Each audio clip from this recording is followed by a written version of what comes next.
Now, how about a bank holiday to hold elections? Well, students at Leicester's de Monfort University have come up with 100 radical ideas to change Britain. The proposals include giving elections a Mardi Gras feel by bringing in a bank holiday for voters and holding them over a long weekend, tax cuts for people who do volunteer work, developing a sense of Britishness and holding a National Migrants' Day to celebrate immigration. On the economy, the students want to abolish zero-hours contracts and have local currencies in towns and cities to make people spend money in their local area. They also want to see 250,000 new homes built. Oh, and a nationwide festival of music too. Well, joining us now is de Monfort University student Hazra Debar, who helped to compile that report. Hazra, you've got some pretty radical ideas. Why did you decide to come up with this project? Well, basically the university was granted a wonderful opportunity, a very privileged one where students were able to come up with policy ideas. And I think the Vice-Chancellor, he wanted to address this issue. There's this misconception that sort of young people are not interested in politics. So he gave us this challenge and he gave us the authority to come up with these 100 idea policies. And as I say, some of them are pretty radical. You obviously thought that something needed fixing. Oh, definitely. You know, we were given the issues, we addressed them, we did extensive research, and we sort of came up with these policies that we thought, no, these are the policies that are needed to develop this change. Anything that you could take from these 100 ideas? How about a day to celebrate immigration? Yeah, well, I think lots of them actually are quite good, and some of them are quite radical. But you know, I think maybe the Mardi Gras weekend for an election might be a step too far at this stage. But, really? But I think photographs of candidates on ballot papers would be an interesting one for a start. But I mean, it's brilliant that young people are getting stuck in, and the young people I meet actually are pretty enthusiastic in their politics. A bank holiday for elections, does that sound like a good idea? And we've got to do something, haven't we? Well, I mean, I think the point about the proposal wasn't just a bank holiday, but it was a 3-day voting period, try and maximise turnout, and I think that's absolutely right. I think that it's important that the... You'd go for that then? I think it's a good idea. I've been saying, I mean, not that I haven't spoken about the bank holiday, but the weekend voting, which happens in many other places across the continent, I think is a great idea, and it stops that thing where we're all worried on election day that if it starts raining at 5 o'clock, it's going to affect turnout. So, you know, having that sort of extended period to vote, I think it's a really positive suggestion. Oh, yeah. There you go, Hazra. It sounds like you've got some fans here. Are you surprised? Great positivity. No, I think the policies that we created, we thought they were practical and realistic. So we're really glad to hear the positive feedback towards them. OK, well, they might seem like radical policies, but is the public ready for them? Here's Des Coleman.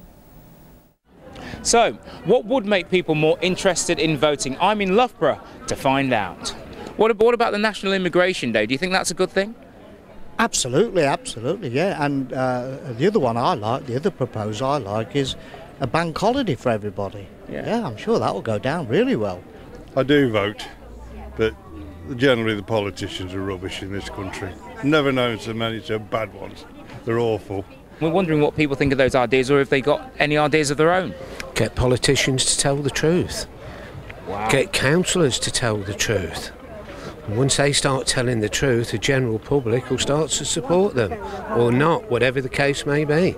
I just think the parties need to make their policies easier to understand. Yeah. Because I don't think they're understandable for 18-year-olds or 16-year-olds. Aren't you bothered about voting?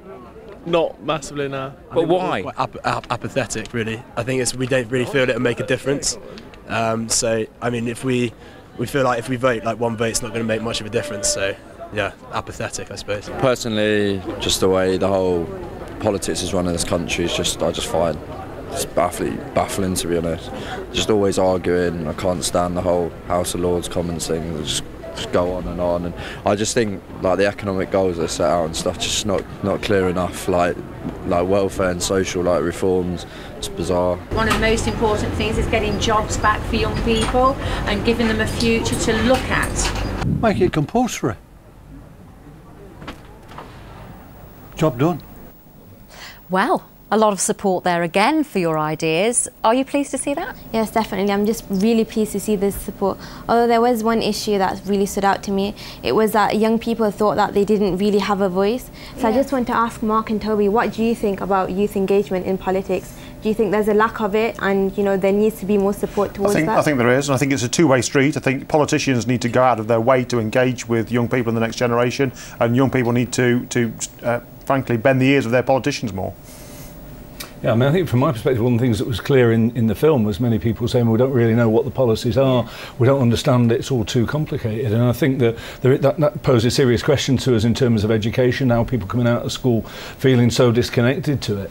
One of the things we've proposed is to introduce voting, reduce the voting age to 16. We think that if people were still at school at the time they first voted, that might well improve that engagement. We definitely have real challenges that face us in terms of how we communicate our message. If people are saying, I'm not sure if it's going to make a difference, you all sound like you're saying the same things, but at the same time it all sounds like you're arguing. So I think we need to make sure we're communicating our policies in a way that people understand what the difference is between the parties and then make an informed choice. And it's that sort of apathy, isn't it? I mean, you're clearly engaged with politics and the process, and you've got involved in doing this report. Well, basically, I'm not really from a politics background. I actually studied business and management. But you're interested, aren't exactly, you? just being given this opportunity, it was such an amazing experience as well.